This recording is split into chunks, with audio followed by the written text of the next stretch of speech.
Well, good afternoon. I'm Lindsay Aerts. Welcome to ABC4 News at 4 o'clock. We do begin with some breaking news here. We do know the identity now of a child who was hit and killed by an SUV in a Salt Lake City driveway. Now, according to a GoFundMe page, that child is 1-year-old Janelle.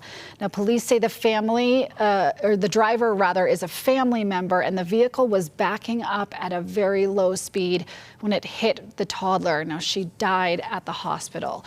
Her family is now raising money for her funeral expenses, and this is all according to a GoFundMe account. Well, this accident is highlighting the need for safe driving reminders as school also lets out for the year. ABC4's Kate Gardner has more on that. I spoke to a driving instructor who says being a safe driver starts even before you turn on the car. School's out for summer, which means kids. So they're in the parking lots, they're in the driveways, they're on the sidewalks with their bikes, they're everywhere. Alberto Diaz has been a driving instructor for 25 years and has seen his fair share of close calls. We just had one yesterday. This student is a person that took driver's ed in a high school, but for some reason either the student was nervous or forgot to check the blind spot, and when she made a left turn, she forgot and there was a person walking towards our car. So I had to use my brake and remind the student that, hey, you have to look. Looking.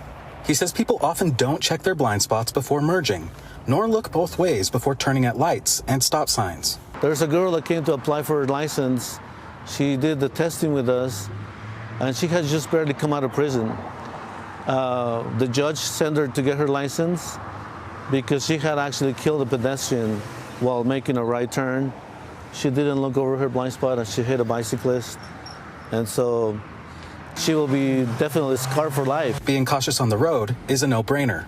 But he says surprisingly, parking lots are often just as dangerous. There's nothing wrong with getting out of the car and look around before you back out. Like, I don't feel safe when I'm not driving a car that I'm not used to, or a car that has tinted windows, or when there's too much traffic. He says it's a good idea to do that if you're parked somewhere you've never been, or if your car has low visibility. It's a lesson he's learned for himself. I actually backed out of a driveway in Park City, and there was a huge boulder. I scraped the heck out of my car. If you don't feel the need to get out and look. Diaz says rear view mirrors and backup cameras are great tools to use, but it's always best to turn fully around and look before you back up. Reporting from Salt Lake City, Kate Gardner, ABC4 News.